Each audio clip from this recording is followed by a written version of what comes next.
Hello guys, is Genevieve Tabili Norman. Nang bago pa ako sa bansang ito, hindi ako naglalay sa inyo ha, because I am a channel and I am Genevieve Tabili Norman. Nang bago pa lamang ako sa bansang ito, wala lang, okay lang naman. I'm so excited, smiling. Kasi ibang bansa eh.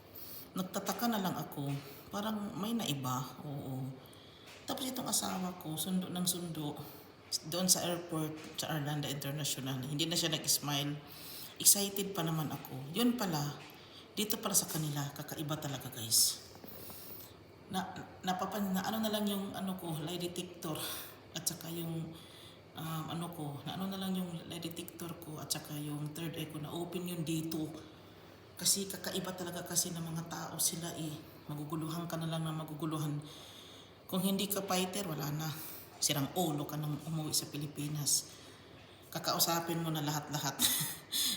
Kakausapin mo yung mga hangin na, yung nagsalita ka na lang mag-isa, yung tulala-tulala ka na pag-uwi mo.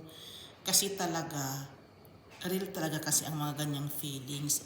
Depressed talaga ako, yes, stress, depressed, aminin ko yun. Totoo yun, mga depressed na yun. Oo.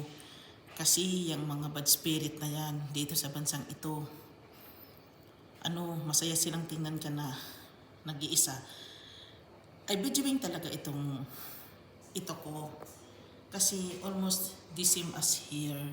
Tingnan nyo, yellow na naman siya. Andiyan na naman yung owner sa bulaklak na yan. Yung sa kanya talaga is red. Pero nag-yellow siya.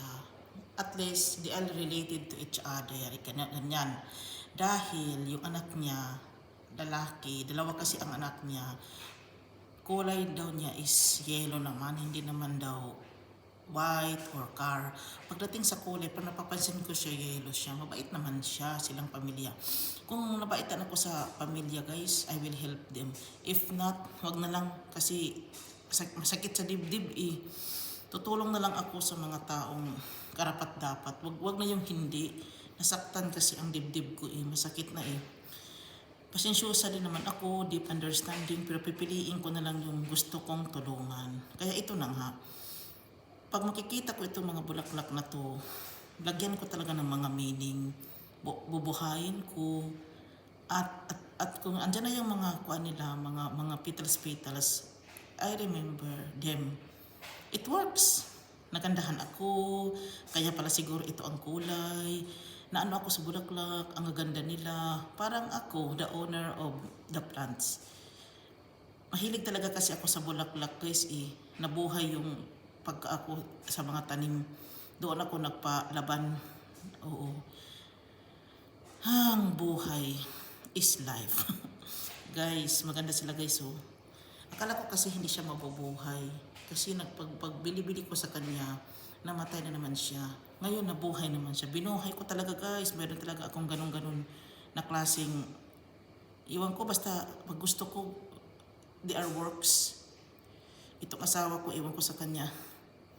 I don't know.